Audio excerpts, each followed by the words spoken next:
The fluorescent lights in the conference room made a sound that nobody else seemed to hear. A low electrical hum, constant, the kind of frequency that disappears when other people are talking and reappears the moment they stop. The other people had stopped. The meeting was over. The handshakes were finished. Someone had mentioned drinks later in the week, the way people mention drinks when they want to acknowledge an occasion without committing to one. The door was still open. He could hear two women from marketing talking about a vendor issue as they walked toward the elevator. The coffee machine at the end of the hall cycled through its cleaning program with a series of mechanical clicks. An HR representative sat across from him. She was maybe 32. She had small gold earrings and a folder that she opened with the practiced efficiency of someone who does this several times a month. She smiled, not at him specifically, at the situation. At the procedural step, they were completing together. She slid a packet across the table. Health plan updates. Retirement contribution adjustments. Executive compensation forms. Beneficiary designation. The pen was a company pen. Black, medium weight. The kind with a slightly rubberized grip that every office supply catalog sells by the box. He picked it up. He filled in his address, the one he had written on hundreds of forms over the years, the digits and street names so familiar that his hand moved through them without consulting his mind. He signed where the arrows pointed. He checked the compensation box without hesitation. Then he reached the line near the bottom of the third page. The line was simple, a blank space followed by a label. The label asked who receives the account if he dies first. He stopped, not because he did not understand the form. He understood it completely.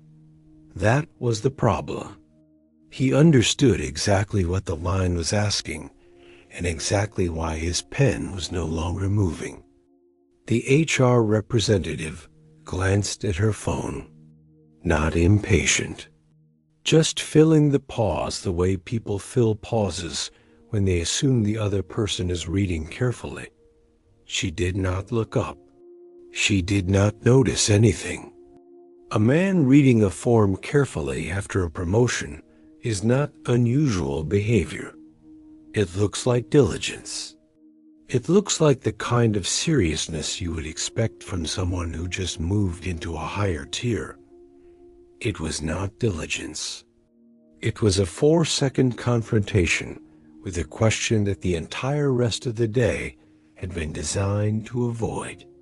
4 seconds. That is not long. It is the time it takes to open a car door, to swallow a sip of water, to decide whether to answer a phone call or let it go to voicemail. 4 seconds is nothing in the context of an afternoon.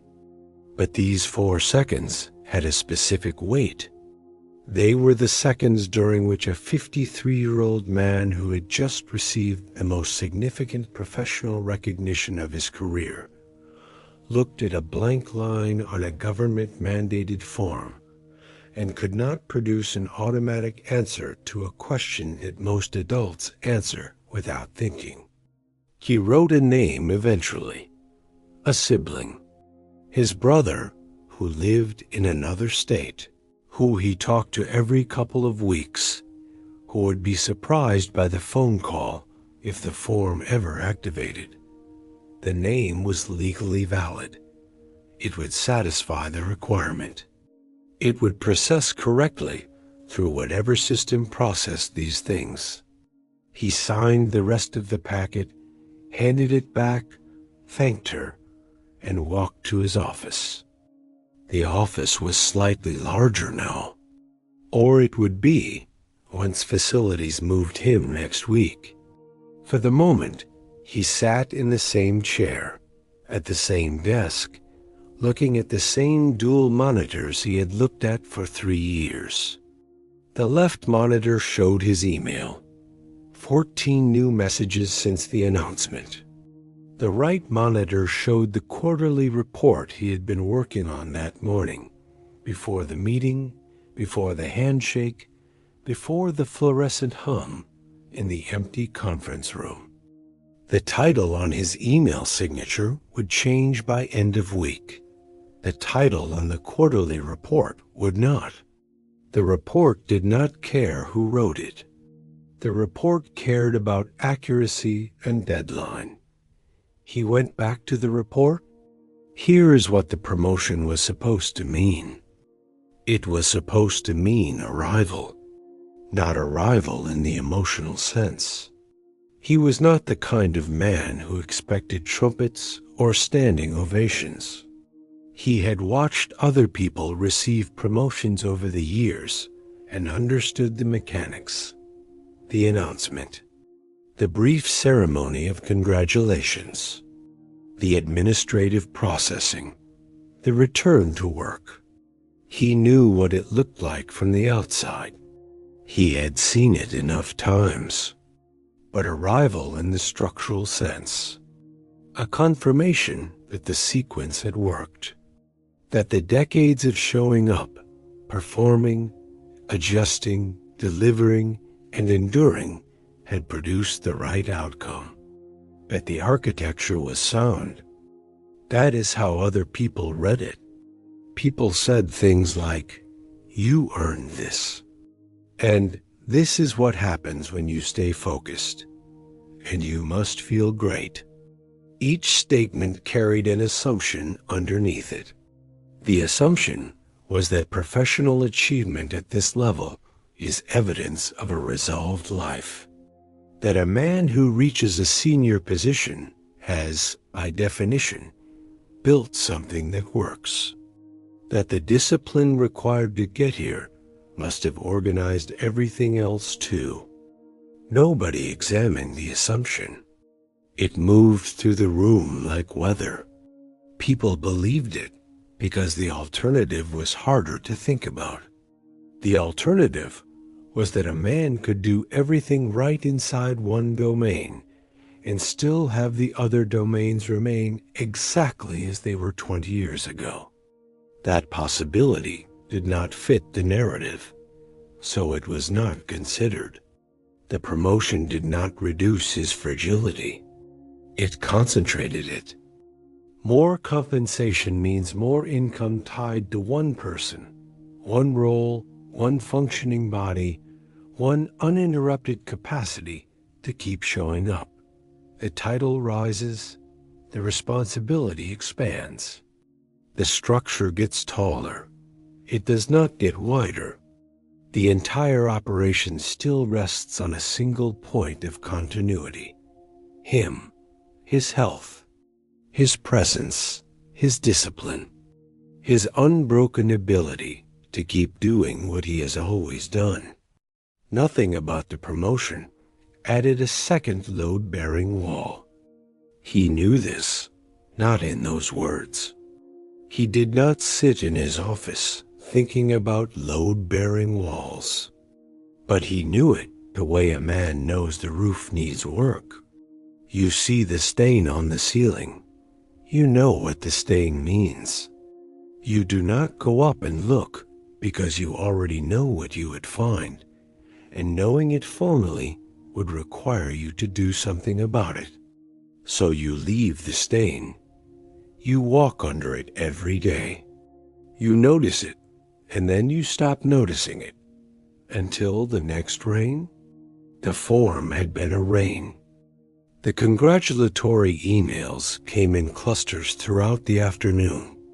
He responded to each one briefly and appropriately. "Thank you. I appreciate that." Looking forward to the new challenges. The responses were genuine. He was not performing insincerity. He was performing competence, which was the same thing he had been performing for 30 years. The difference was that competence in responding to congratulations looked exactly like competence in responding to any other professional communication. Measured, prompt, clean. A few people stopped by the office. His manager's manager sent a short note. A lunch invitation appeared for Friday. He read all of it. He appreciated it. And none of it changed a single thing about the architecture he would return to at the end of the day. He closed his laptop at 6:23.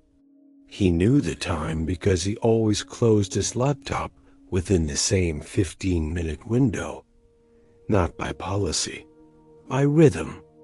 The rhythm had been established years ago, reinforced thousands of times, and now operated as a kind of internal clock that did not require consultation. He gathered his bag. He put on his jacket. He walked through the hallway where two people nodded at him with the particular respect that follows a recent promotion. He took the elevator to the parking level. He walked to his car. Same spot, same walk. Same number of steps, roughly, that he had been taking for 3 years in this garage.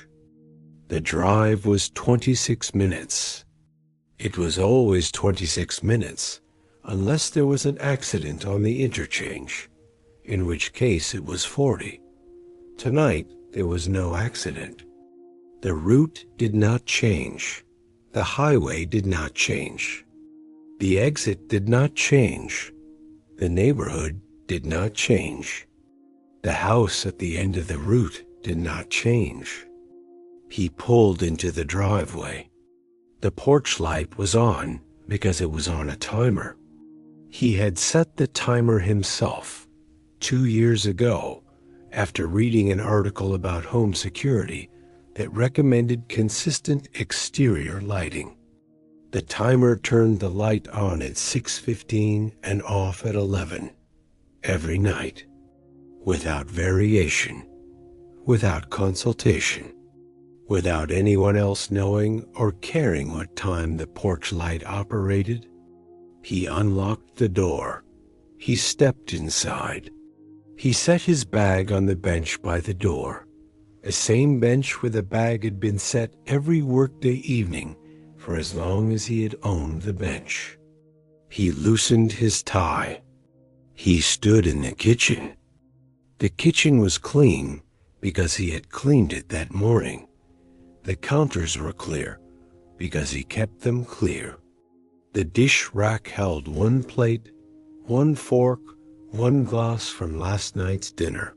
1 of each. Always 1 of each. The quantities in this kitchen did not fluctuate. He knew exactly how many clean plates were in the cabinet. 8. He had purchased a set of 8 when he moved in, and all 8 were still there, because 7 of them were rarely used. The math of a single-occupancy household does not require a calculator. 1 plate dirties per meal. 1 plate washes per meal. The system is closed. He stood there for a moment and did the thing that was not a decision, but had become indistinguishable from one. He determined what came next, not in a planning sense, in a navigational sense. What does a man do at 6:40 on a Tuesday evening when he has just received the most significant professional recognition of his career, and the kitchen is exactly the way he left it 12 hours ago? He opened the refrigerator. He looked at the contents. The contents looked back. He closed the refrigerator. He opened it again. He took out the leftover chicken from Sunday.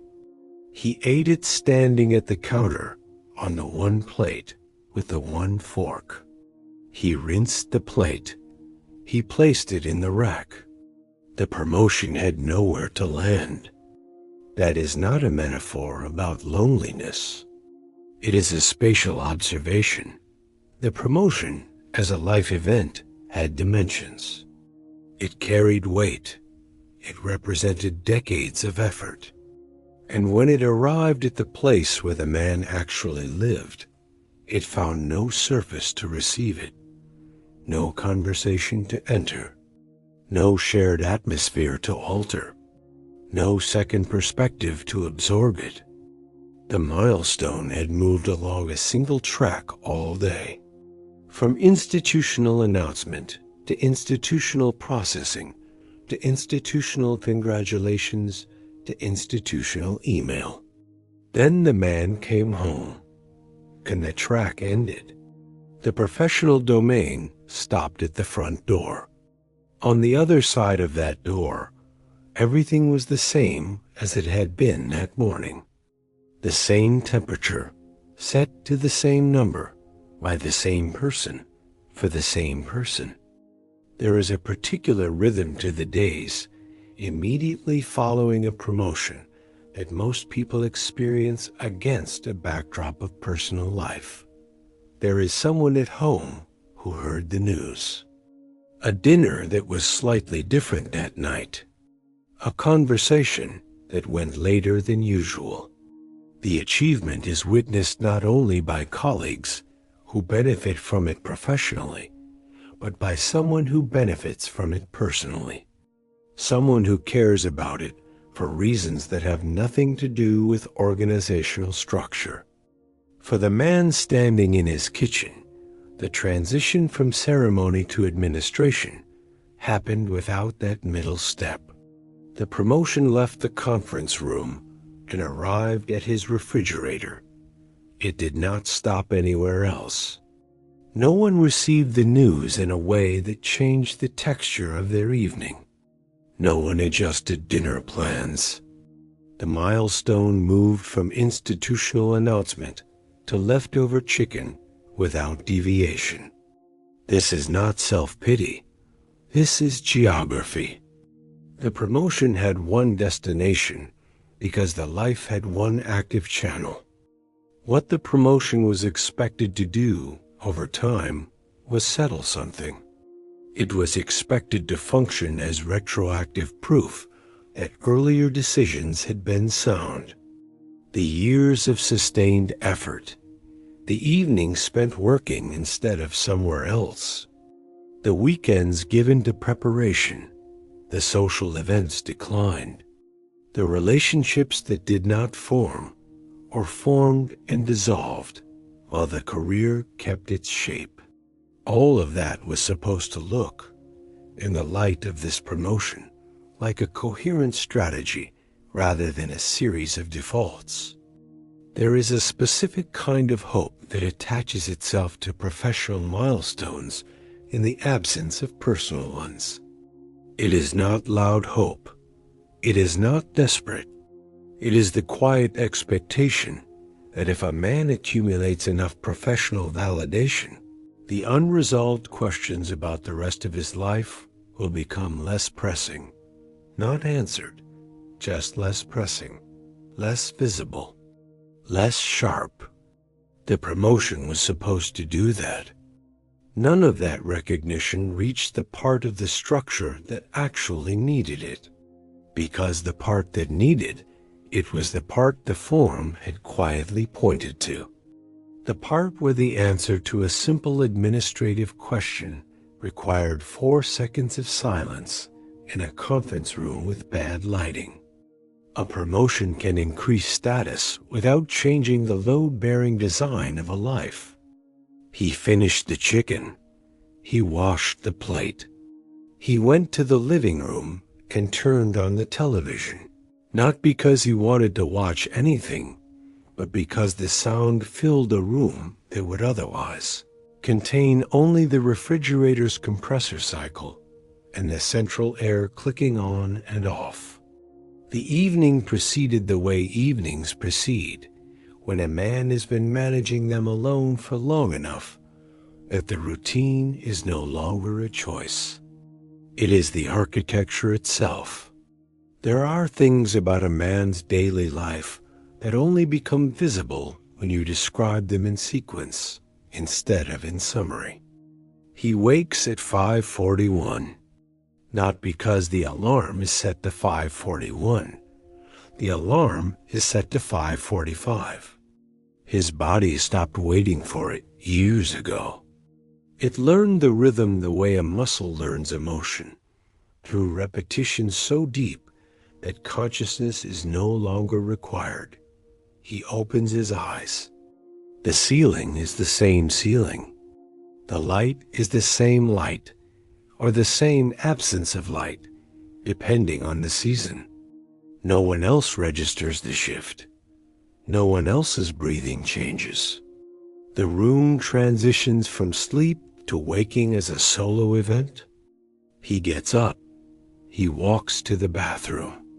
The bathroom is arranged with a precision that would look deliberate to a visitor and feels automatic to him.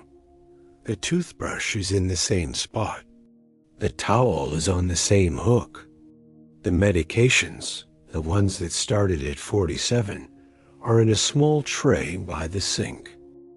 The drive to work takes 26 minutes. The podcast or the radio fills the car, not with company, but with sound. The distinction matters. Company implies interaction. Sound implies coverage. The sound covers the silence. It has been covering the silence on this drive for years. At work, the architecture changes. At work, he is not alone. He is surrounded by systems that need him. People who depend on his decisions. Meetings that require his presence. Communications that require his response. The workplace is the one environment where his existence is actively monitored, not because anyone cares about him in the personal sense, but because the institution needs him to function. His calendar is visible to others. His availability is tracked. His output is measured. He is woven into a system that notices him. He is good at this, genuinely good. Not in the way people say they are good at their jobs as a defense mechanism. Good in the way that produces measurable results over decades. He manages obligations with a fluency that comes from repetition and genuine ability. He contributes in meetings with clarity that others rely on without always realizing how much they rely on it. He absorbs difficulty quietly. He produces results on schedule. He does not complain in ways that create problems for other people. The word that comes up most often when colleagues describe him is reliable.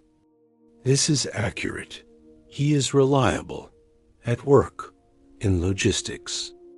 In crisis, he is the person others think of when something needs to be handled without drama. He does not generate unnecessary complexity. He does not create messes that others have to clean up. The system runs. The system runs on him. His discipline, his judgment, his habits, his health, his continued willingness to keep going.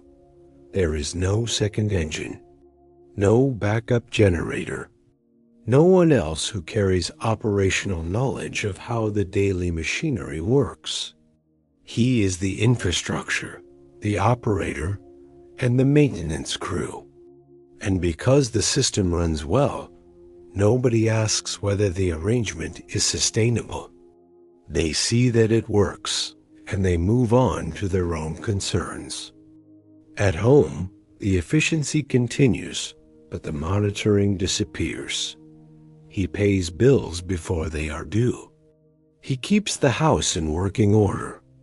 When the garbage disposal broke last March, he watched a 12-minute video on his phone, bought a replacement unit, and installed it on a Saturday morning. When the gutter detached from the fascia board during a storm in November, he called a contractor, got 3 quotes, selected the middle one, and had it repaired within a week. When the property tax assessment came in higher than expected, he filed an appeal, documented the comparable properties, and won a reduction. All of this was handled competently, alone. Nobody saw any of it. Nobody needed to. That is the point of the system. It is self-contained.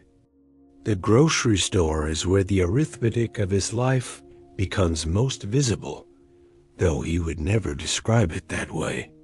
He shops once a week, usually Sunday morning. The cart is specific.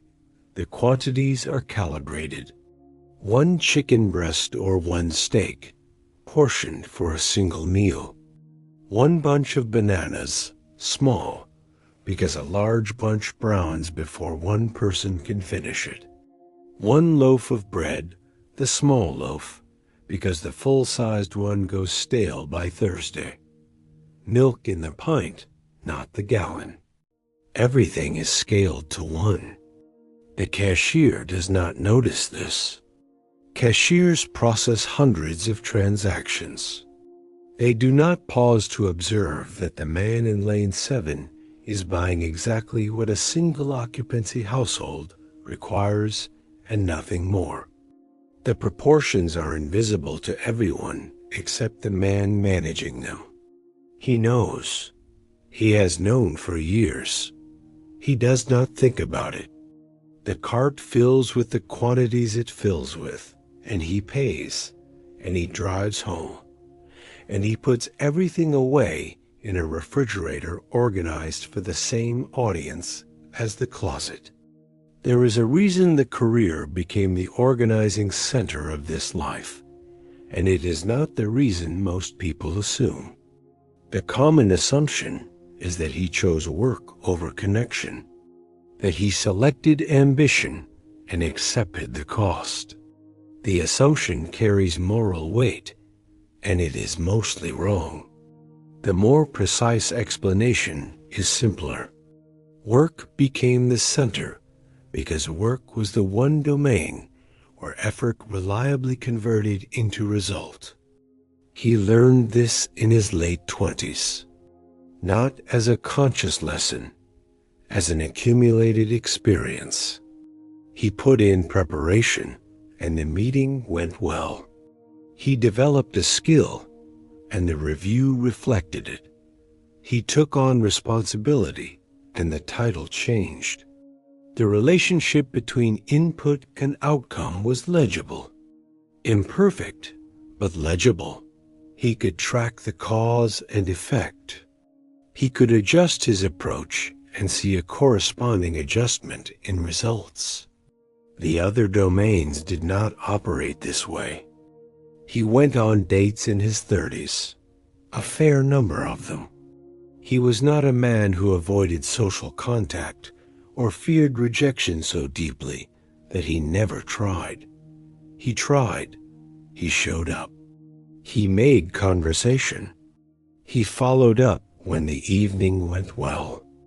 There was a woman when he was 34, a project manager at a consulting firm. They met at a conference in Denver. They had dinner twice in 1 week, and the conversation was easy, which was not always the case for him. She laughed at things he said that he had not intended to be funny, and he found that he liked being accidentally funny. They exchanged numbers. They talked on the phone for 3 weeks after the conference. Then her firm relocated her to Seattle, and the phone calls became less frequent, and then infrequent, and then they stopped. Nobody decided to end it. The geography decided. There was another woman at 38, a friend of a coworker's wife. They were set up at a dinner party, the way people in their 30s set up the remaining single people in their circles, with good intentions and slightly too much optimism. They dated for 4 months. She was kind. She was intelligent. She wanted children within 2 years, which was not a flexible timeline. He was not sure. Not sure is not an answer a woman on a timeline can use. They ended it amicably, which is to say they ended it with a conversation that was polite and final, and left both of them driving home alone. There were others. Enough others that the word pattern is more appropriate than the word coincidence. The pattern was not rejection. It was misalignment, timing, geography, priorities, compatibility that looked promising at dinner and dissolved under the weight of actual logistics. The feedback loop was so unclear that the same approach produced opposite results on consecutive weekends.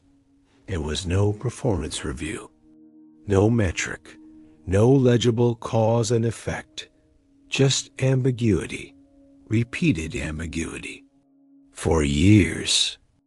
At some point in his early 40s, the dates became less frequent, not because of a dramatic decision, because the energy required to pursue ambiguous outcomes in his personal life competed directly with the energy required to produce clear outcomes in his professional life. And the professional life was winning, not by strategy, by traction. Companionship in the broader sense operated the same way. Friendships required proximity and time. For a man who is putting 60 hours a week into a career that was actually responding to his investment, the proximity and time went to the office. Not because he made a cold calculation, because Tuesday evening arrived and there were two options. Go to the networking event where the outcomes were uncertain, or finish the analysis that his director needed by Thursday, and that would directly affect his next review. One option had clear returns. The other had ambiguous returns. Over hundreds of Tuesdays, the clear option won. Not every time, but enough times to establish a pattern. And the pattern, over decades, became the architecture. The result is a life deeply developed in one dimension and comparatively thin in others. He does not experience this as imbalance. He experiences it as normal. The career provides structure, identity, rhythm, social contact, financial security, and a reason to set the alarm. It does an enormous amount of work. And because it does so much, the absence of other systems does not present itself as a gap. It presents itself as simplicity. Low maintenance, clean. From the outside, the social reading of this life tends to confirm that interpretation. He attended a colleague's retirement dinner last year. 40 people in a private room at an Italian restaurant. Conversation floated between tables. Somewhere between the appetizer and the main course, a woman from the legal department sat next to him and said, with genuine admiration, "You've got it figured out. No drama, no complications, just focus." I respect that. He thanked her. He meant the thanks. The comment was generous and not inaccurate.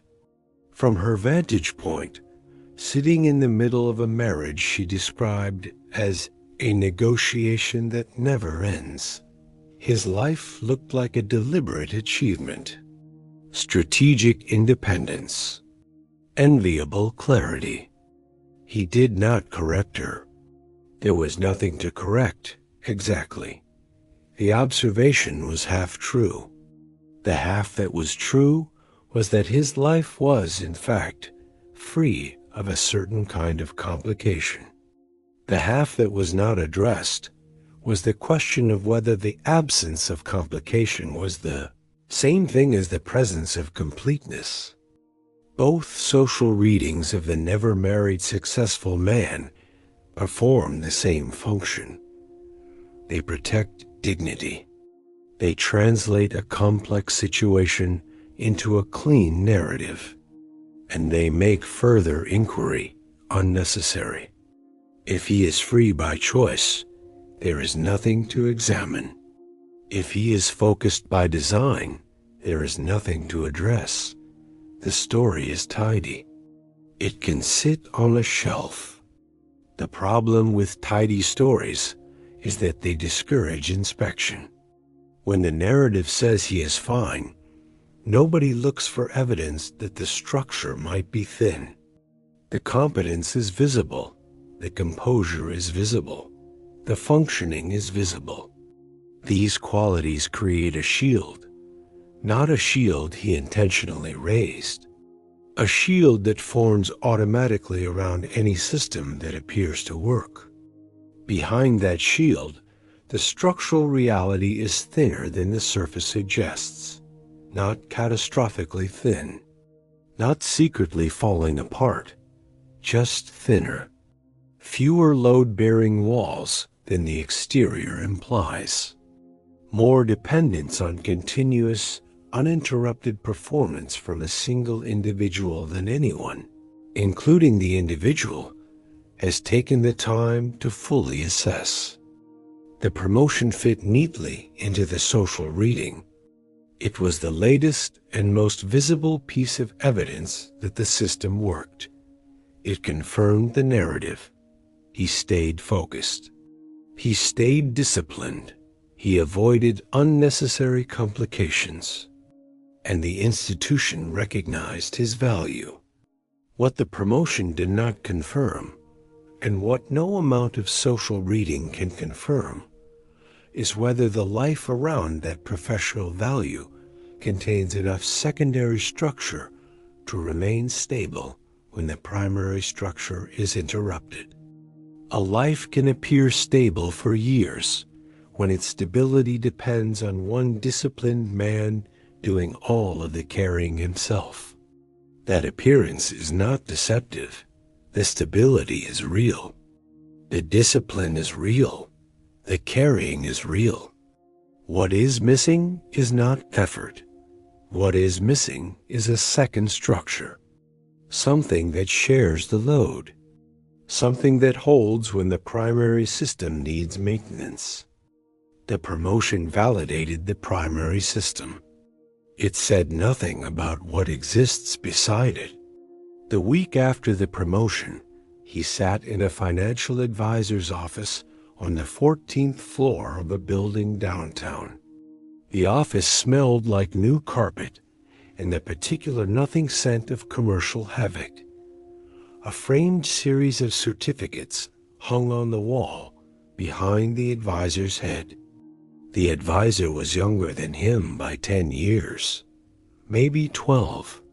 He had a wedding ring and a photograph on his desk of 2 small children standing in front of a Christmas tree. The numbers were favorable. They were more than favorable. The advisor walked through the projections with the satisfaction of someone presenting good news. Portfolio healthy.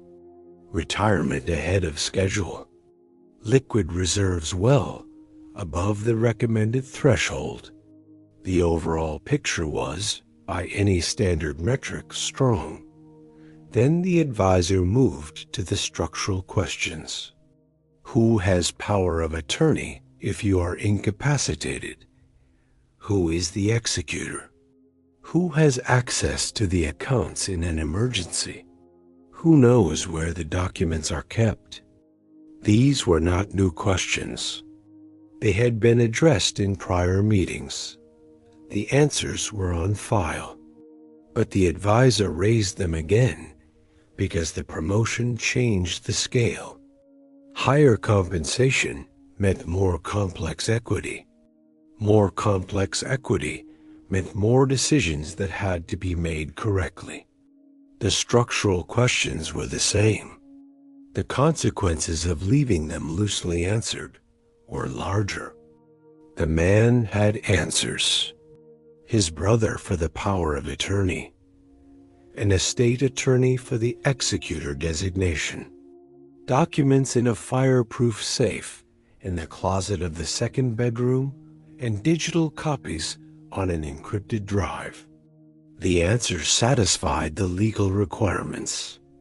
They would process correctly if activated. The advisor nodded and moved on. But there was something in the nod, not concern, not judgment.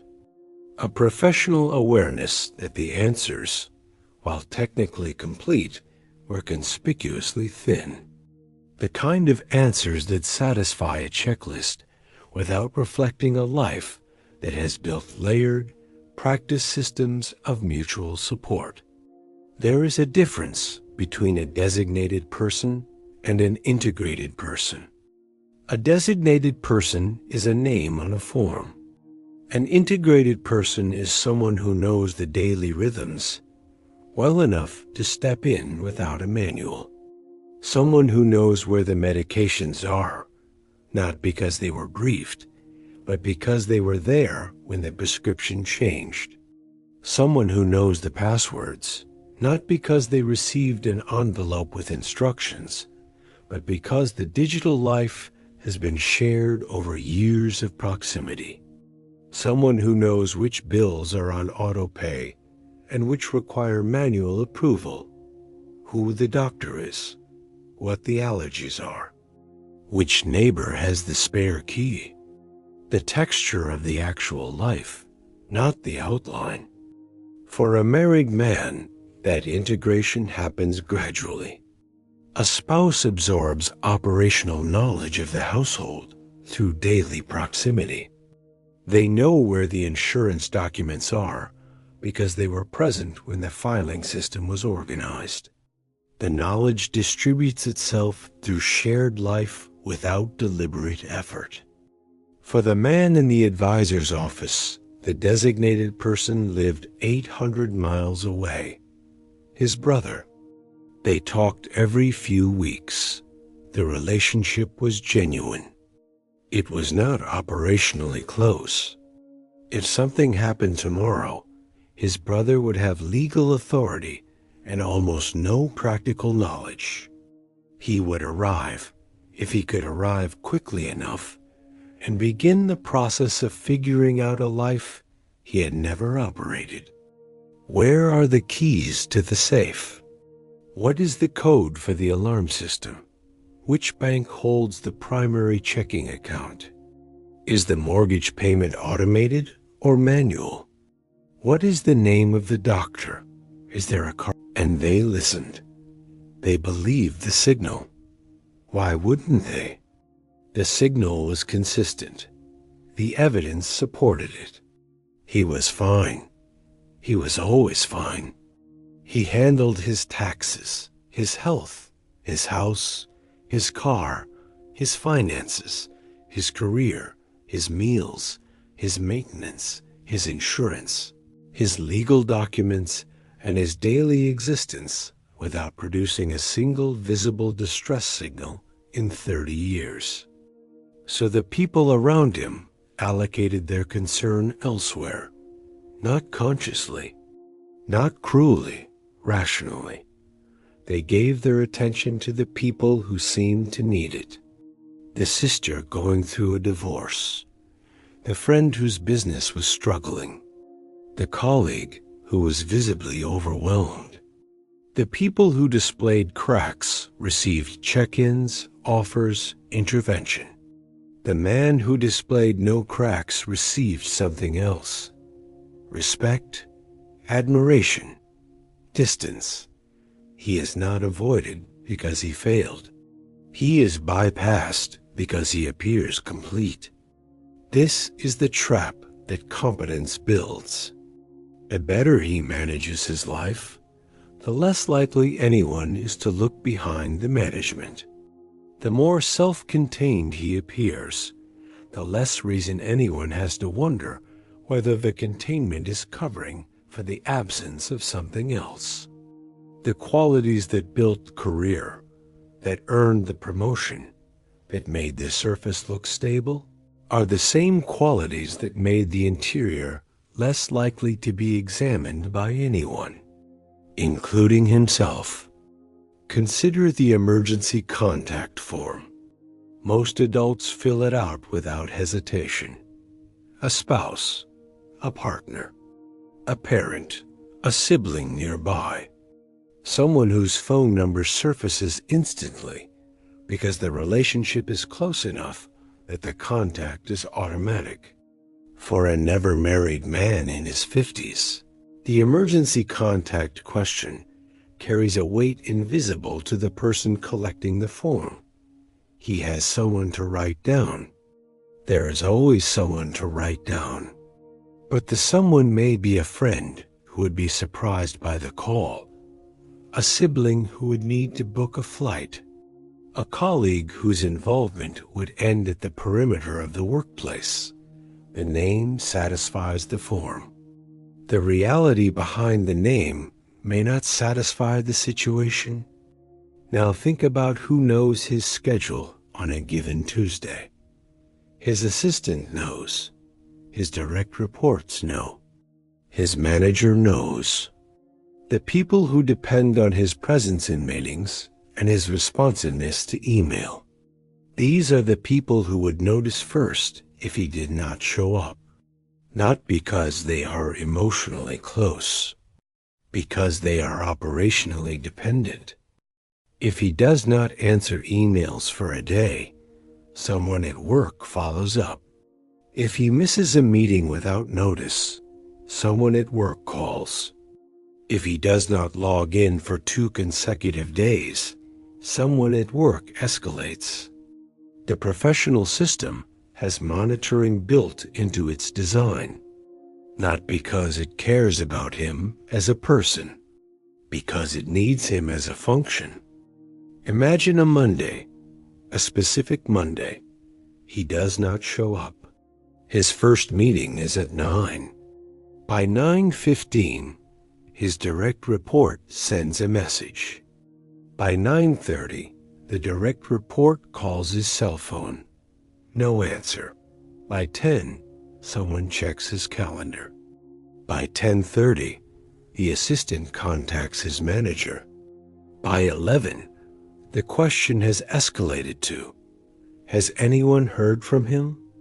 By early afternoon, if there is still no response, someone from the company may contact building security in his residential area, or call the emergency contact on his file, or begin the process of determining whether this is an absence or an event.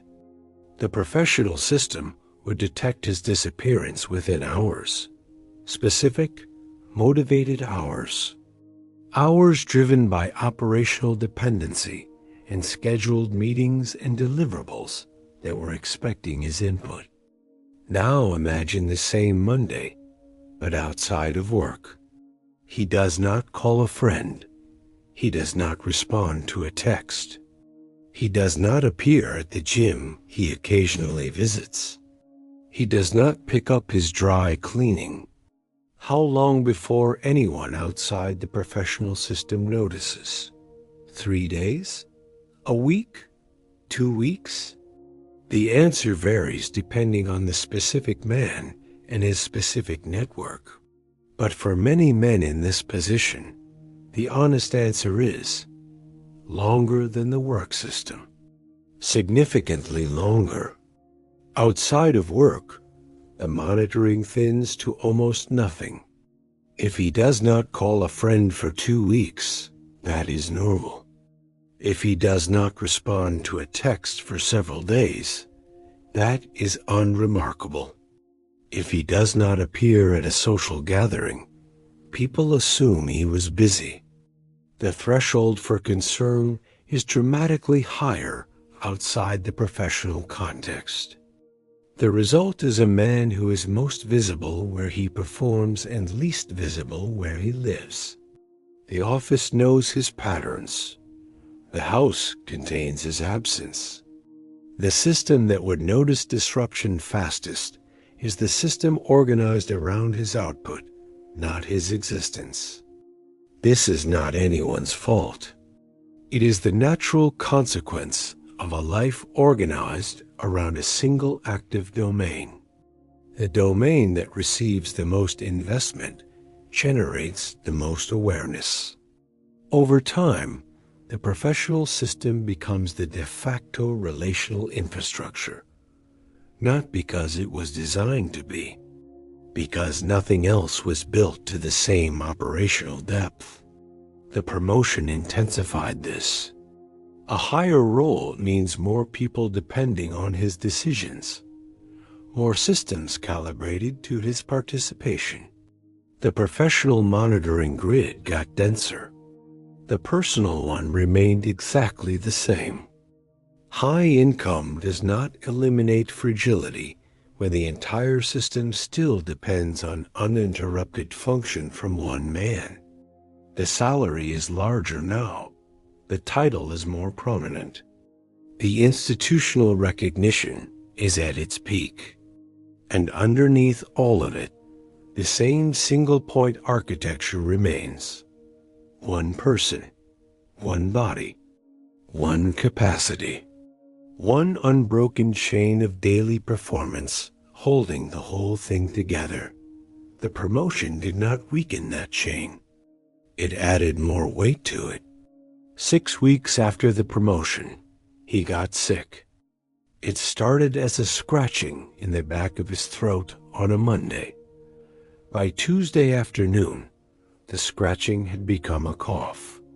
By Wednesday morning, the cough had moved into his chest and settled there with the heavy, wet persistence of something that was not planning to leave quickly. At 30, this would have meant 2 rough days and a fast recovery. At 53, it meant something different. The body had renegotiated its terms. He did not know this yet. He was still operating under the assumption that his body worked the way it had always worked. The assumption held for about 4 more hours. He worked from home on Wednesday. Camera off for meetings. Emails answered from the couch with the same response time he maintained from his desk. He rearranged one presentation and delegated a site visit. The system did not fail. Anyone reviewing his activity log would have seen a slight reduction, not a collapse. He managed it the way he managed everything. By Wednesday night, the fever arrived. He took his temperature with the digital thermometer he kept in the bathroom medicine cabinet. 101.4. He took 2 acetaminophen. He drank water. He went to bed early, which for him meant 9:30 instead of 11.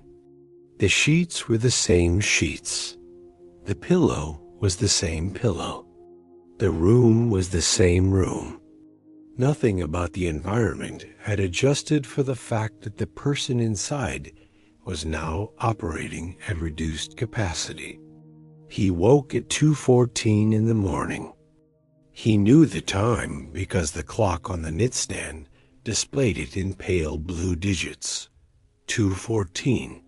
The room was dark except for those digits, and a thin line of streetlight that came through the gap between the curtain panels. A gap he had been meaning to fix for 6 months. The curtains were 2 inches too narrow for the window. He had measured them once, confirmed the deficiency, and filed the task somewhere behind 11 other tasks that had clearer deadlines. His chest felt compressed, not sharp, not like an emergency, like a weight had been placed on his sternum while he slept and was now sitting there, patient and heavy. Breathing required more effort than it should have. Each inhale had a sound to it, a slight wheeze at the end, like air being pushed through a space that was narrower than it was supposed to be. He was lying on his back. He had been lying on his back for 5 hours. His shirt was damp. Not the dramatic sweat of television illness. The low, persistent dampness of a fever that has been running steadily without interruption. The sheets under his shoulders were warm and slightly wet. The pillow had absorbed enough heat to feel like it had been sitting in the sun. The glass of water on the knitstand was empty. He had filled it before bed. He had drunk it at some point during the night without fully waking. Now it was empty, and the knitstand was 4 inches from his right hand, and the glass was right there, and the glass was empty. The kitchen was 15 steps away. He had counted the steps once, years ago, during a bout of insomnia, the way a person counts things at night when the mind is restless and the body is still. 15 steps from the bedroom to the kitchen sink. 15 steps to refill the glass. He did not get up, not because he could not. He could. The fever was not incapacitating. The chest compression was uncomfortable, not dangerous. He could have stood, walked the 15 steps, filled the glass, walked back, and resumed his position. He had done harder things than this in the past 48 hours. He had led a conference call while suppressing a cough. He had reviewed a contract while his eyes watered from sinus pressure. Walking 15 steps to fill a glass was well within his operational range. He did not get up because something in the calculus of that moment revealed itself, and the revelation was quiet enough that it could have been missed entirely. The calculus was this: he was the only person who could fill the glass. He was the only person who knew the glass was empty. He was the only person in the house. He was the only person who knew he was sick at all in the way that mattered. His team knew he was working remotely.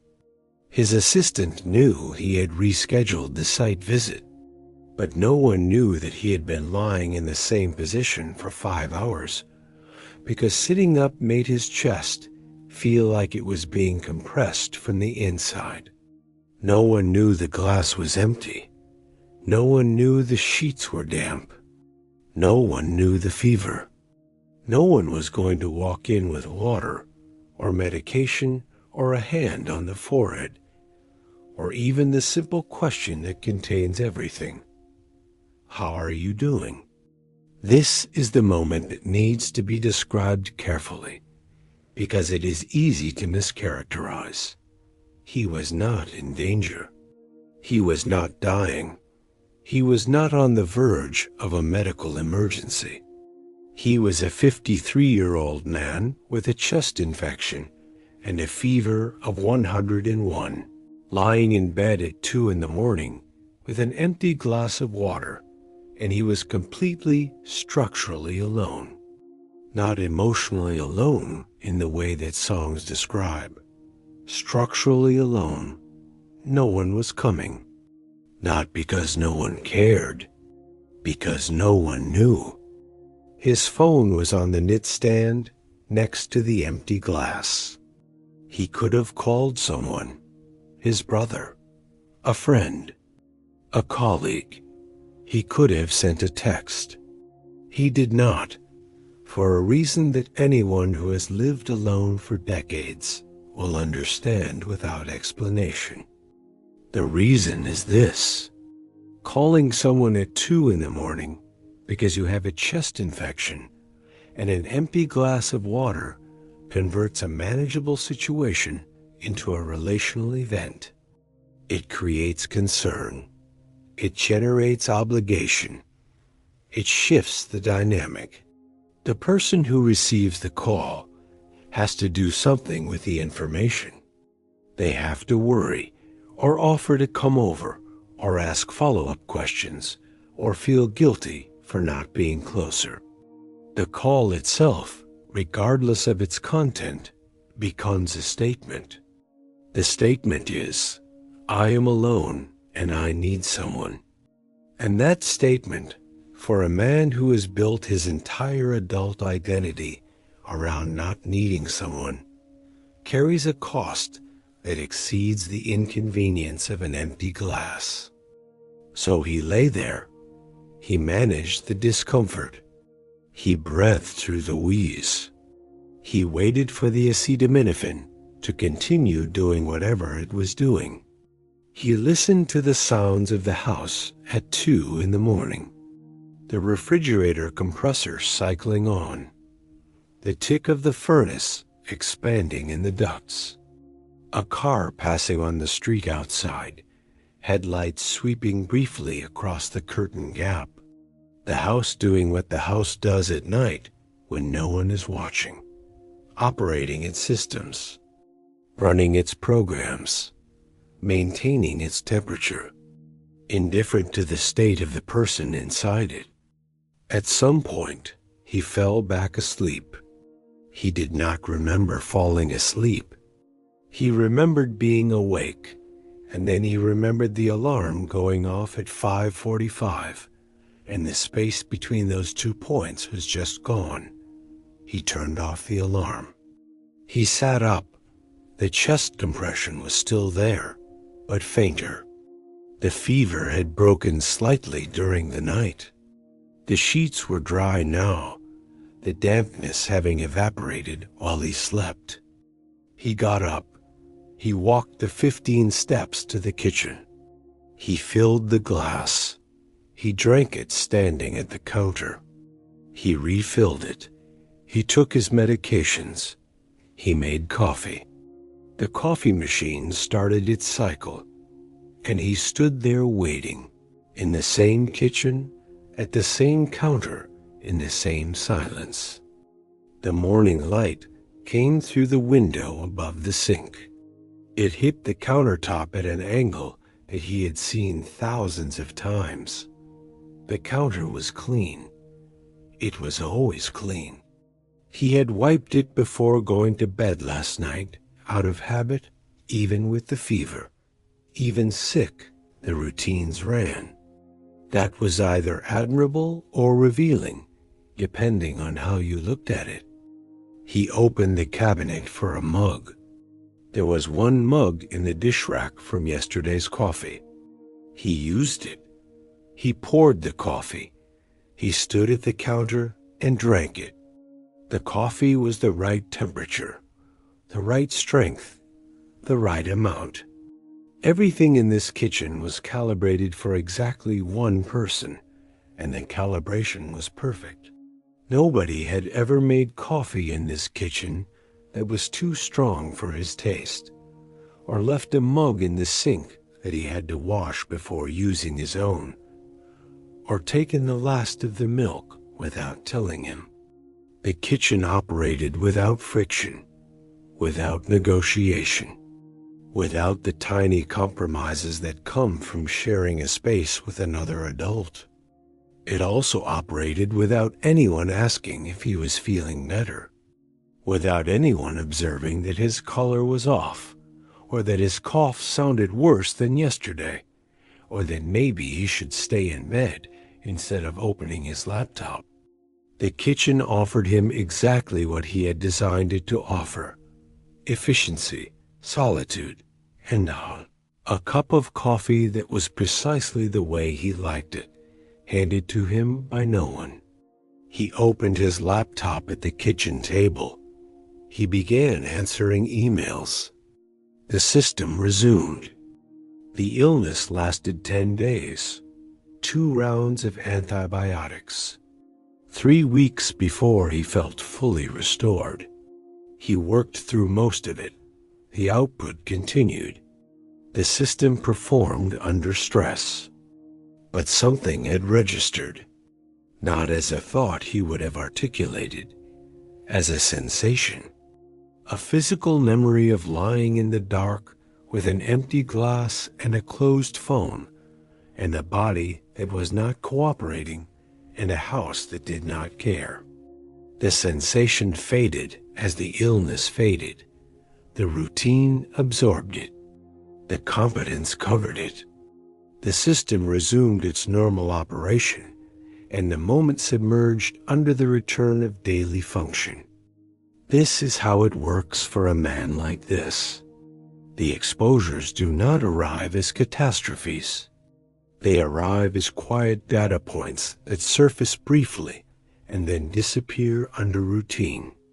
Each one reveals the same structural truth. Each one gets absorbed by the same competence that prevents the truth from being addressed. The system that manages everything also manages the awareness of what the system lacks, but the data points accumulate. The beneficiary form, the financial advisor's questions, the empty glass at 2 in the morning. Each one goes into the file, and the file gradually gets heavier. The annual physical now includes conversations that did not happen a decade ago. The doctor talks about numbers, blood pressure numbers, cholesterol numbers, PSA numbers, A1C numbers. The numbers are monitored not because they are alarming, but because the age requires monitoring. Screenings that were not yet relevant at 40 are now part of the annual routine. The colonoscopy, the cardiac stress test, the dermatological survey for things that might not be things, but should be checked because the probability shifts after 50.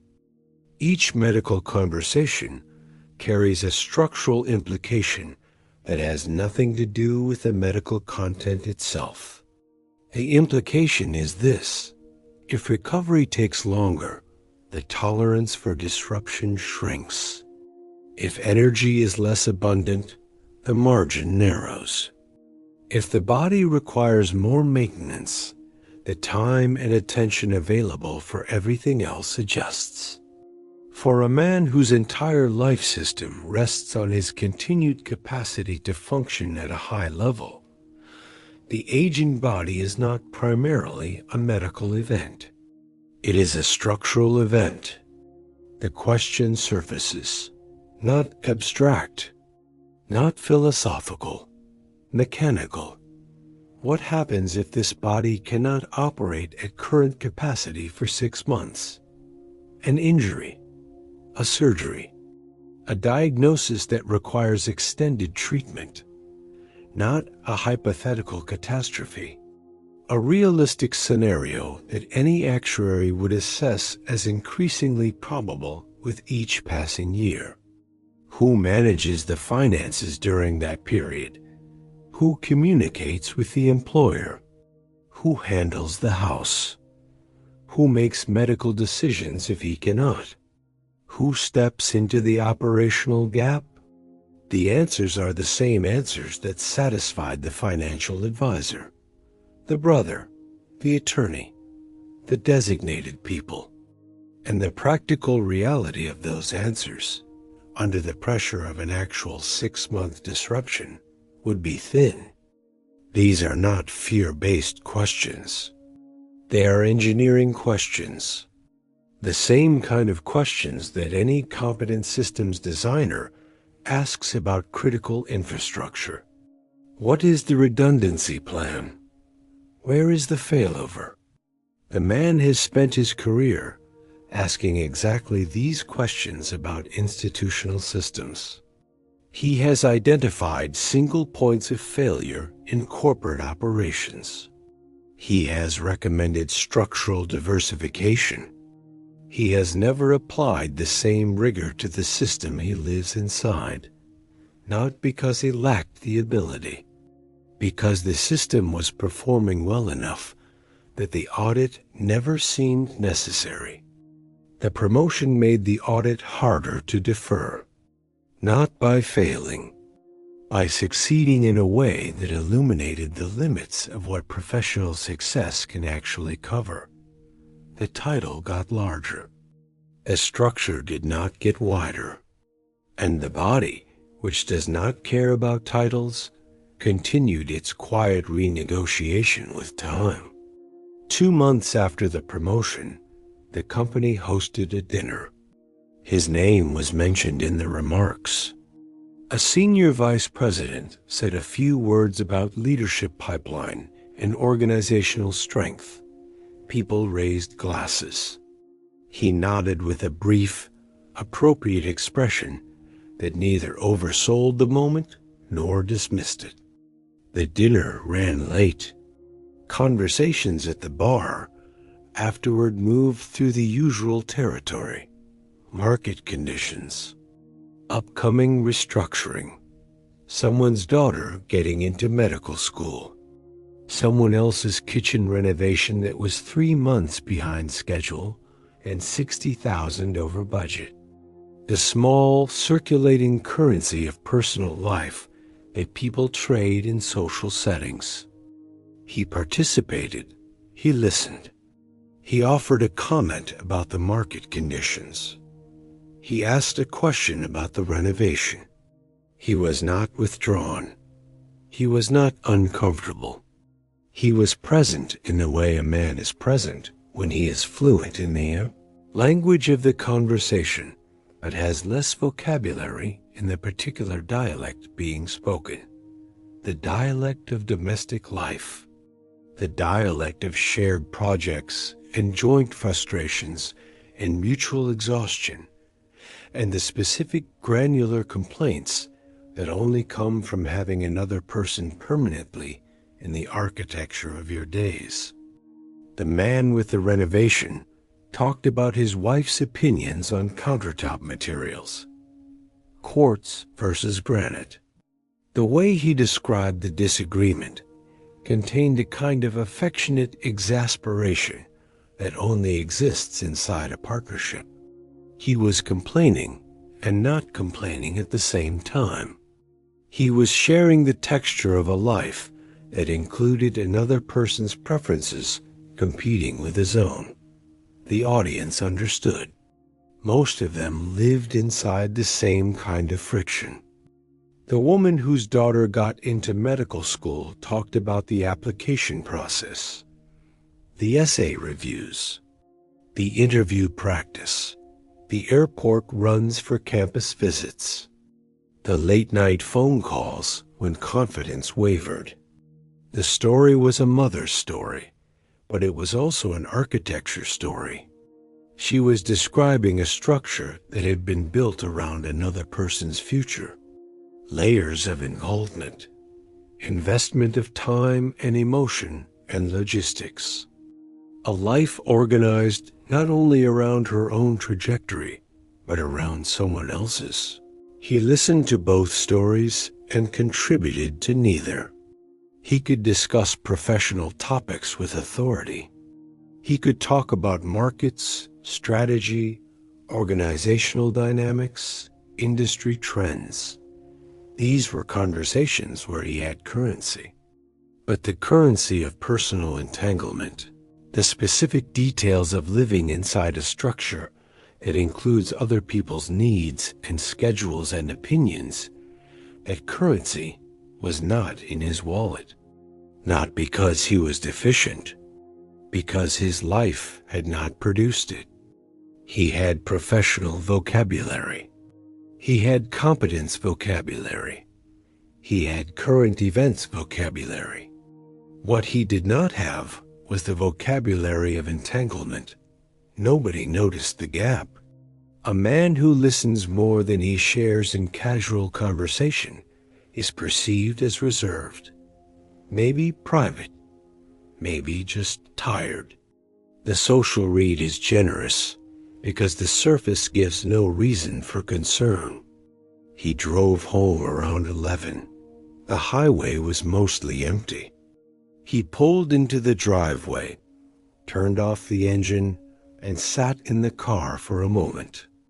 The house was dark, except for the porch light on its timer. Inside, every surface was exactly as he had arranged it that morning. The kitchen was clean because he had cleaned it. The mail was on the counter where he had placed it the day before. The thermostat read 68 because that is what he set it to, and no one had changed it, and no one would change it because there was no one to change it. He set his keys on the hook by the door. He hung up his jacket.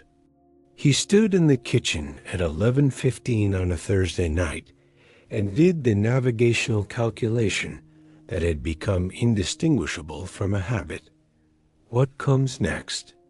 He opened the refrigerator. The interior light illuminated the contents. A container of leftover pasta, 2 beers, condiments, half a lime going dry on the shelf. He took out a beer. He opened it. He stood at the counter and drank part of it. The promotion had nowhere to land. The promotion, as a life event, had been significant.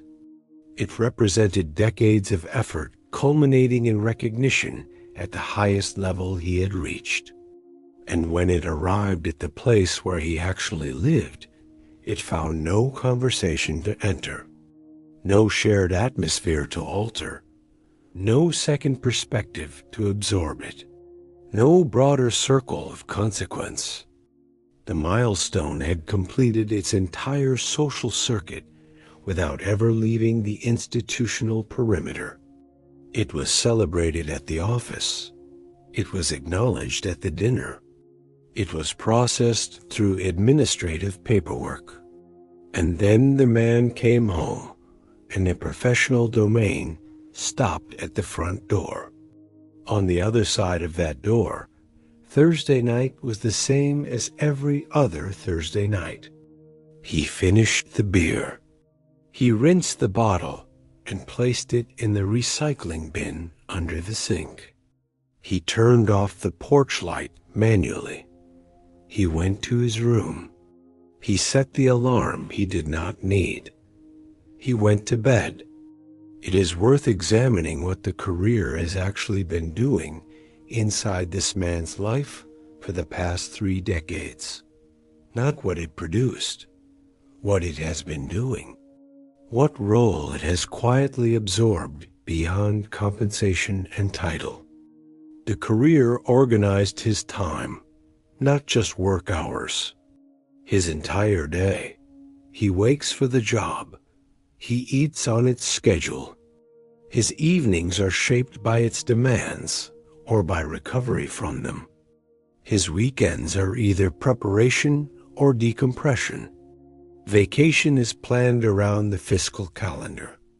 The rhythm of his year is the rhythm of reporting periods and review cycles. The career is the metronome. The career supplied relevance. When someone asks what he does, the answer is immediate and legible. The title communicates position. The company communicates scale. He is identifiable. He is placed. In a social world that evaluates adults by function, the career gives him a clear answer to the most common introductory question in American life. The career structured his language. The frameworks he uses to process the world, outcomes, timelines, risk assessment, stakeholder management, these are not just work tools. They are cognitive habits. The career shaped how he thinks, not only how he operates inside the office. The career delivered proof. Every year, a performance review. Every quarter, some form of assessment.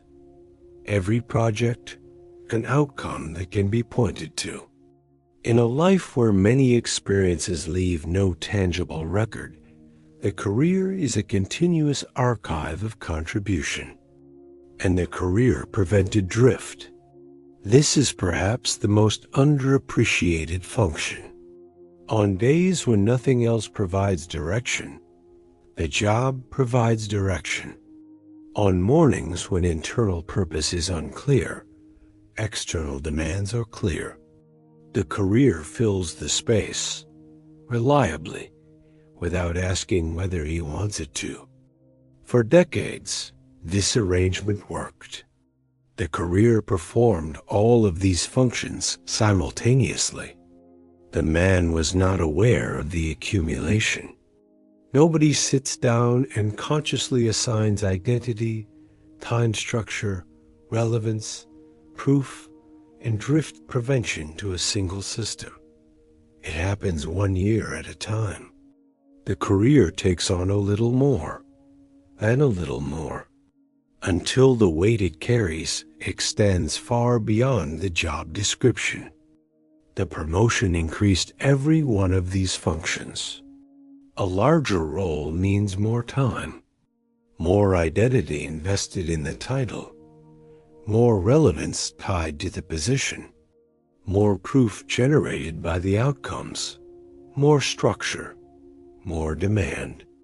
The promotion made the career bigger, and by making the career bigger, it made the career's non-professional functions bigger too. This is the part that does not show up in the compensation package. The raise reflects professional value. It does not reflect the fact that the career is now holding together more of this man's total life architecture than any single system should reasonably be asked to hold. When a career carries this much weight, a specific thing happens to achievement. Success inside the container does not broaden the man's sense of self. It deepens his investment in the container. Each promotion, each recognition, each raise does not push him outward toward new domains. It pulls him further inward toward the one domain that has been providing returns. The richer the professional identity becomes, the thinner the non-professional identity gets, not because anything is destroyed, because nothing else is being built. There is a difference between progress and anchoring that matters here, and it is the difference between moving up and spreading out. Progress is vertical, more responsibility, more compensation, more title, more recognition, more institutional weight. Progress builds on the same foundation, adding height. Anchoring is horizontal. It creates connection points that are not dependent on professional performance. A durable witness. Someone who sees the man outside his role. Interdependence. Systems, where someone else carries part of the load, and he carries part of theirs. Belonging that is not transactional. A life that continues to mean something when output stops. A man can accumulate enormous progress without building any anchoring. The two operate on different axes. They require different investments. They follow different timelines. And they are measured by entirely different standards. The promotion is pure progress, vertical, professional, measurable.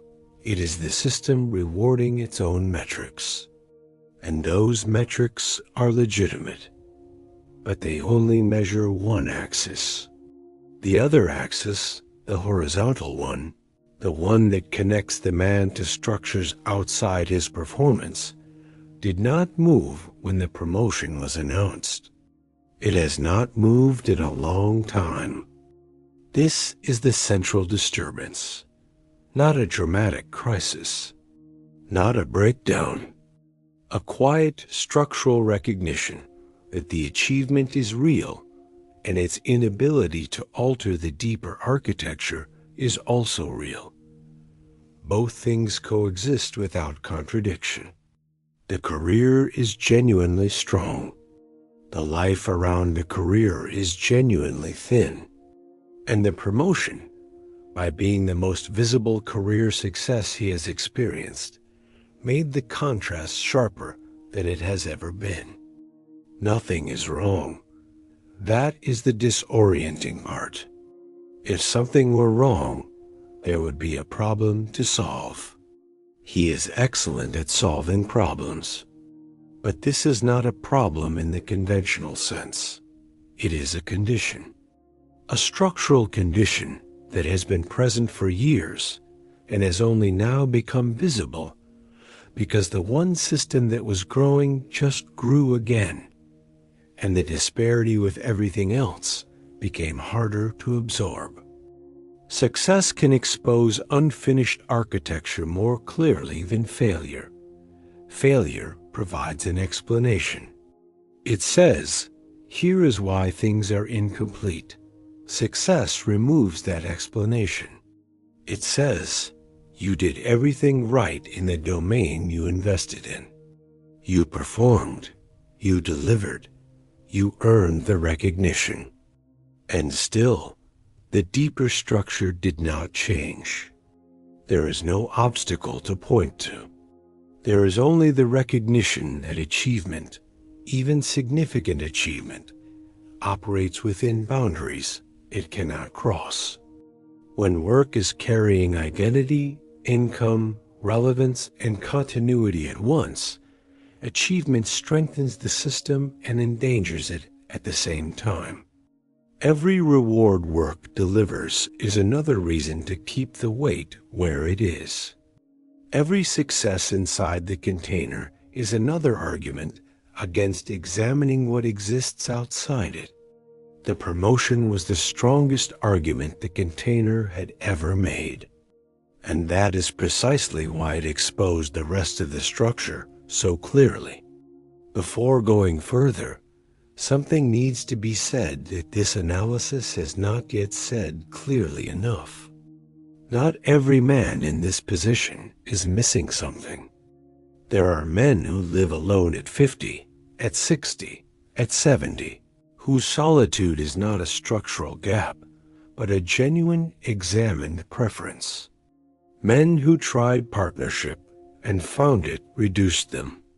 Men who assessed the trade-offs with clear eyes and chose autonomy, not as a consolation, but as an architecture that matches their actual interior. Men whose daily quiet is not emptiness, but space.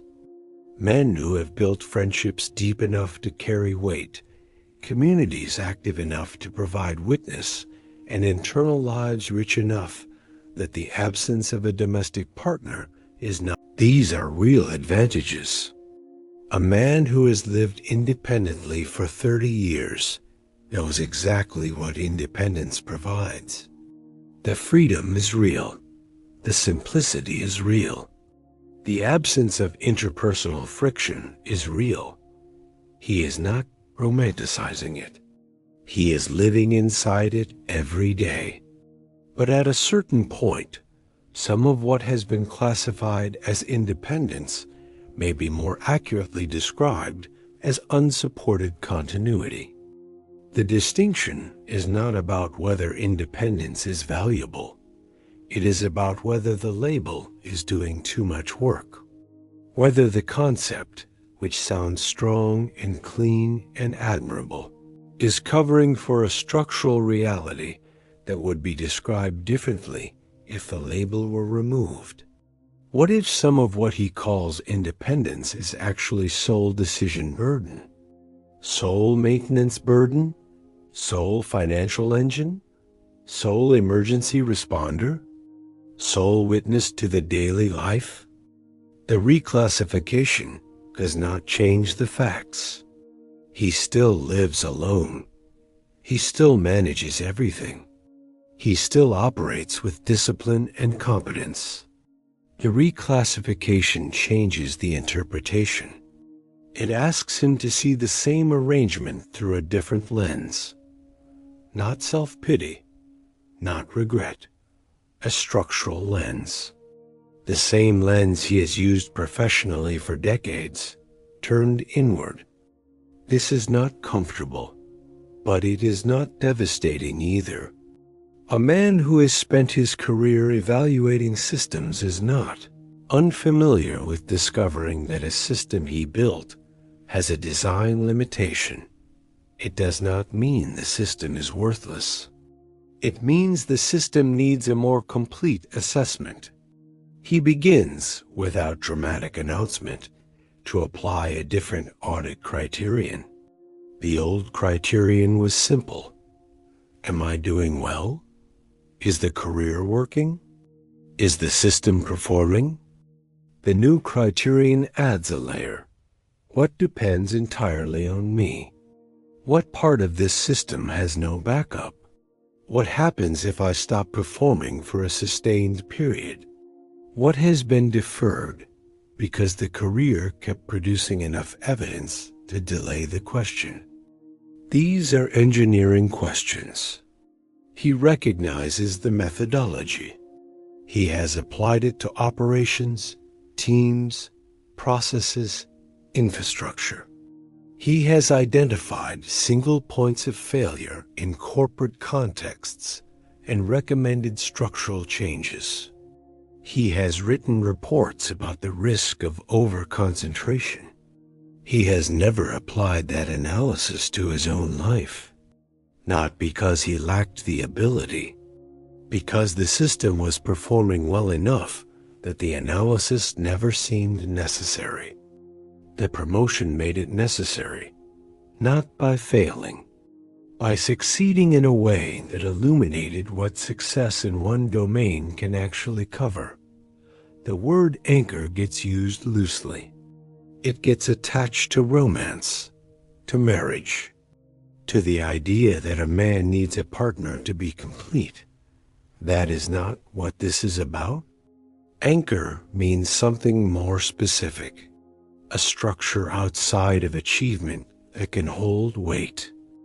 That definition is deliberately narrow. It does not say the structure must be a spouse. It does not say it must be romantic. It says it must exist outside of professional achievement, and it must be able to bear load when the primary system is under pressure. In practical terms, for a man in this position, anchor might look like several things. A trusted legal authority who is not just a name on a form, but a person who understands his situation well enough to act coherently on short notice. Not a professional retained at a distance. A person who has been briefed, updated, and who knows the actual landscape of the life. A succession plan that has been discussed with the people involved, not filed with an estate attorney and forgotten. A plan that includes practical knowledge, not just legal authority, where the accounts are, how the systems work, the operational manual for a life that currently exists in one man's head. Durable reciprocal ties, not casual friendships. Friendships deliberately deepened to include mutual operational awareness. People who know his life well enough to act, not just sympathize. People who could step into the gap, not as legal designees performing an unfamiliar duty, but as people who understand the daily reality. A life visible outside of work, not visible in the social media sense, visible in the structural sense. A presence in some community where his absence would be noticed in days, not weeks. Where the monitoring function currently performed exclusively by the workplace is shared by at least one other domain. Systems that do not collapse when he pauses. Automated payments someone else can verify. Medical records someone else can access. A household someone else can navigate. Not because he cannot manage these things himself, because a system that only one person can operate is by definition fragile. None of this requires marriage. None of it requires romance. None of it requires a dramatic overhaul. It requires a deliberate shift from sole operation to distributed operation. From a system designed for performance to a system designed for resilience. That shift is not easy. The man has spent 30 years building competence in solo management. The skills are deep. The habits are reinforced. The efficiency is real. Introducing another element into a tightly managed system creates friction.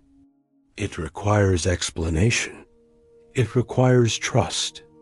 It requires the admission, however quiet, that the current design has a limitation.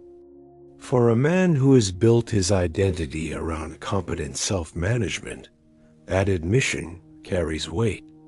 Not shame, weight, the acknowledgement that self-sufficiency, taken to its logical end, becomes a structural vulnerability, runs against the narrative that organized his life for 3 decades. It challenges the story that independence equals strength. It asks him to see that the same trait the world admires in him is also the trait that prevented the construction of secondary support. There is a cost to seeing this clearly. Most frameworks treat this kind of recognition as a breakthrough. They expect relief, embrace of vulnerability, courage narratives. That expectation misreads the situation. For a man like this, the recognition is not a breakthrough. It is a cost. It costs something to look at a life you built with care and see that the design has a gap you did not account for. It costs something to accept that the narrative of strategic independence may not be the complete story. It costs something to sit with the possibility that some of what you called choice was also circumstance, and some of what you called strength was also habit, and some of what you called freedom was also exposure. That cost does not need to be dramatized. The man is not collapsing. He is recalibrating. Recalibration, for someone who has done it professionally for decades, is a process he understands, uncomfortable, not unfamiliar. The key distinction is this: dignity does not require the absence of structural limitation. Dignity requires the willingness to see clearly and the composure to respond with precision. A man who examines his own architecture honestly identifies what is missing and begins to consider adjustments is not diminished. He is doing what capable people do when the data changes, updating the model. The model does not need to be discarded. The career stands, the competence stands, the discipline stands. The autonomy, properly understood, stands. What the model needs is additional capacity, not replacement. Extension, the ability to hold weight in more than one domain. The ability to function not only under optimal conditions, but under disrupted ones. That is not weakness. That is completeness. The promotion reinterpreted. That is the movement that takes shape in the months that follow. The promotion was not empty. It was earned.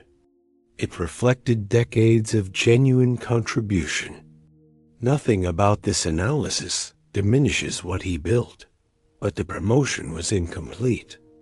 Not because it failed to do what promotions do, because it was expected to do more than any promotion can. It was expected to settle the broader question, to retroactively justify the architecture, to convert the long discipline into certainty about the whole design. It could not do that. No promotion can. The question the man needed answered was never a professional question. Those were answered decades ago. He is good at his job. The institution values him. Settled. The unsettled question was always structural. What exists around the career?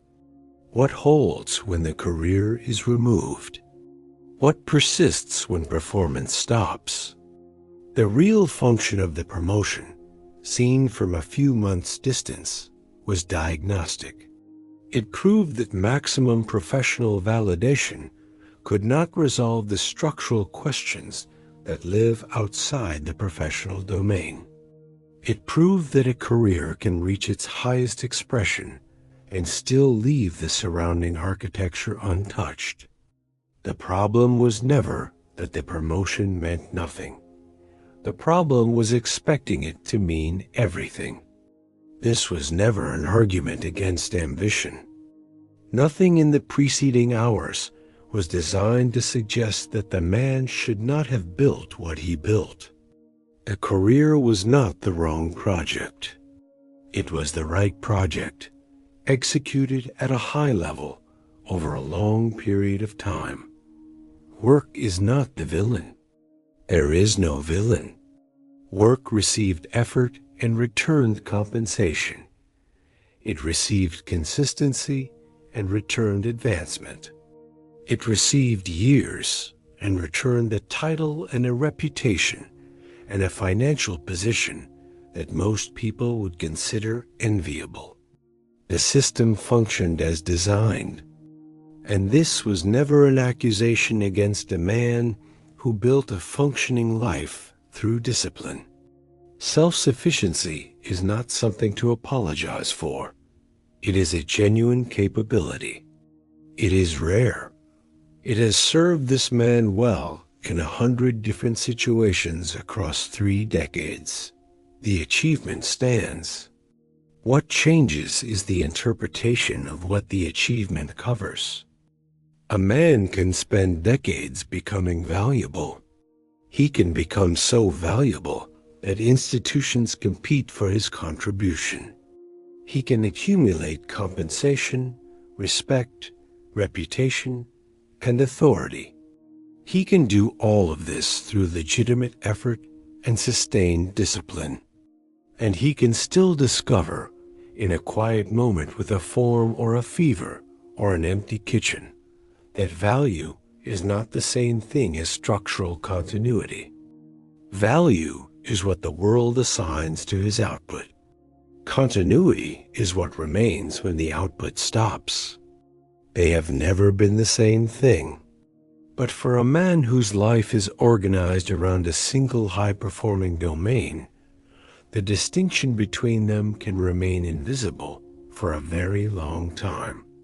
The career produces value so consistently that it becomes easy to assume the value covers everything, that it extends past the professional boundary and seeps into the personal architecture.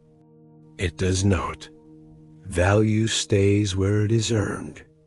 The office recognizes his value. The title reflects it. The compensation quantifies it. And when he drives home at the end of the day, the value stays at the office. What meets him at the door is the structure he built on the other side. And that structure was built to a different specification. It was built for one. The promotion revealed this not by creating a problem, but by making one measurable. It turned up the contrast between the professional architecture, which just reached its highest expression, and the personal architecture, which did not change at all. That contrast was always present. The promotion made it sharp enough to see. He does not need to dismantle anything. The life he built is not a ruin. It is a functioning system with a specific limitation. And structural limitations, unlike emotional crises, can be addressed through engineering rather than confession. 3 months after the promotion, on a Tuesday afternoon, he sat in his new office, the larger one. The one with the window and the better chair and the door that closed more quietly than his old one. His email was open. His calendar was full. The quarterly report was due Thursday. A meeting in 20 minutes. His phone buzzed. A text from his brother. Nothing urgent. A photograph of his brother's backyard. Some project involving a deck extension. The text said, "Coming along." What do you think? He looked at the photograph. He could see the new framing, the stacked lumber, a level resting on one of the joists.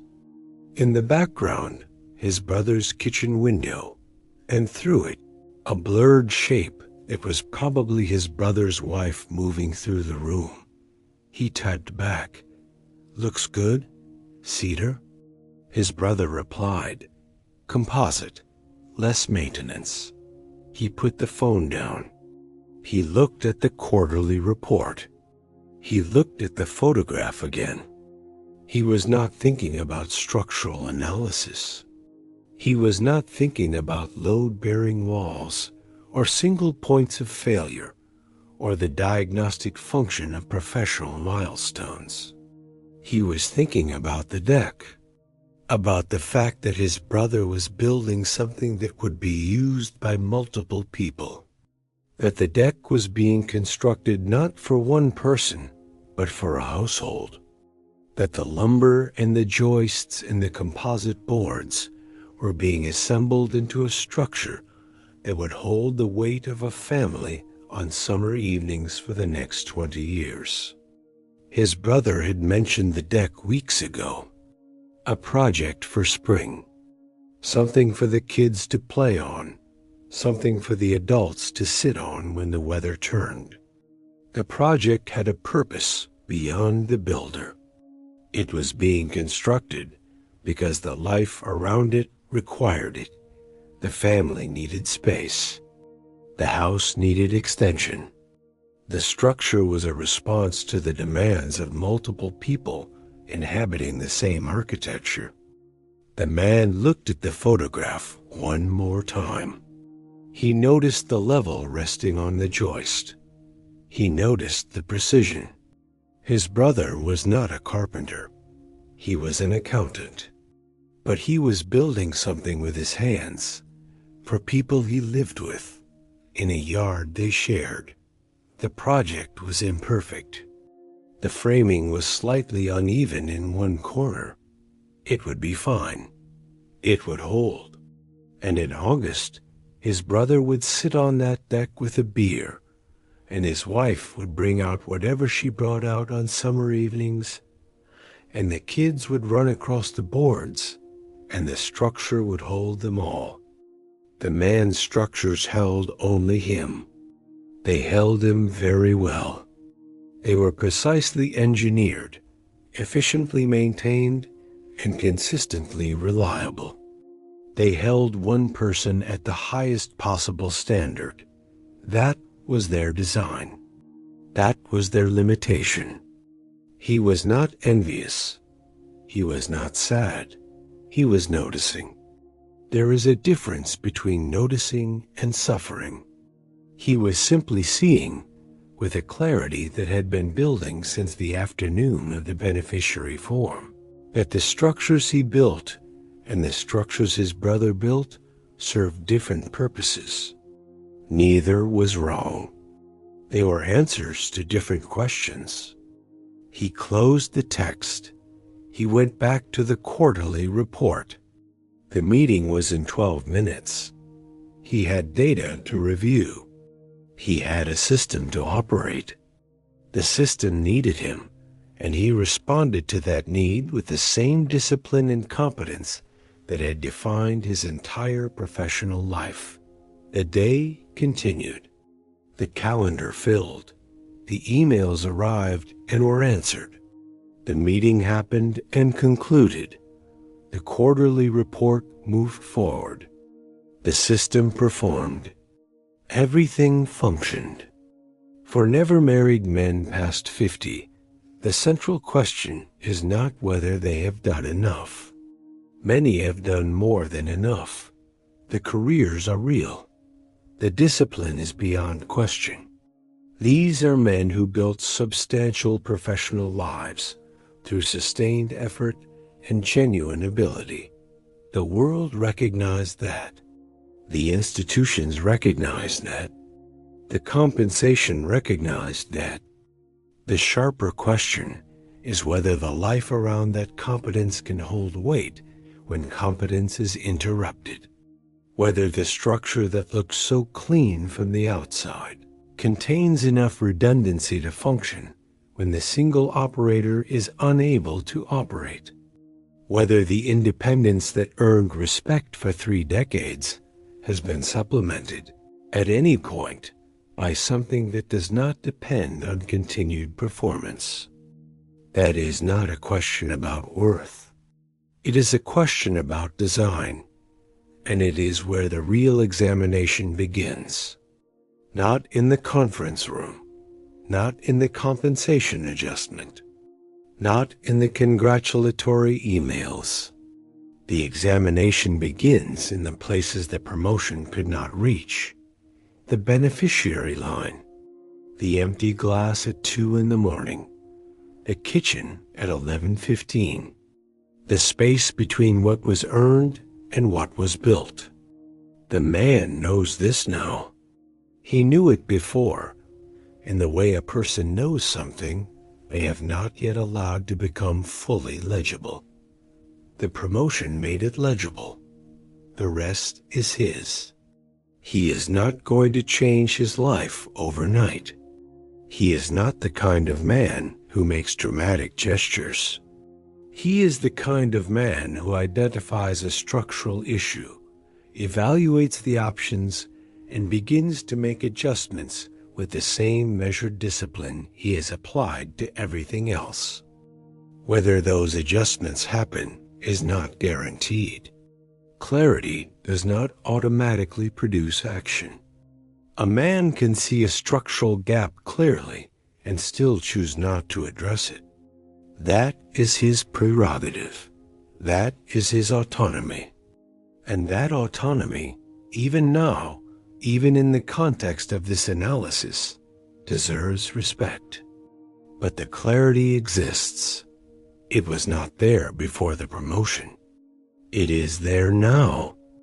Somewhere in a file drawer in the Human Resources Department, the beneficiary form sits in a folder with his name on it. The line is filled in. His brother's name, written in the pen the company provided, in the handwriting of a man who paused for 4 seconds before writing it. 4 seconds is nothing. It is the time it takes to open a car door, to take a sip of water, to decide whether to answer a call. 4 seconds is also everything. It is the space between a life that answers the question automatically and a life that has to think about it first. Between a structure that contains its own continuity and a structure that depends on one man's uninterrupted ability to hold it all together. The promotion did not change anything essential. The part of life it rewarded was never the part carrying the deepest risk. The deepest risk was in the part that sits quietly on a form, in a blank line, in a conference room, where the fluorescent lights hum at a frequency that nobody hears. The question the form asked is still open. The man went back to work.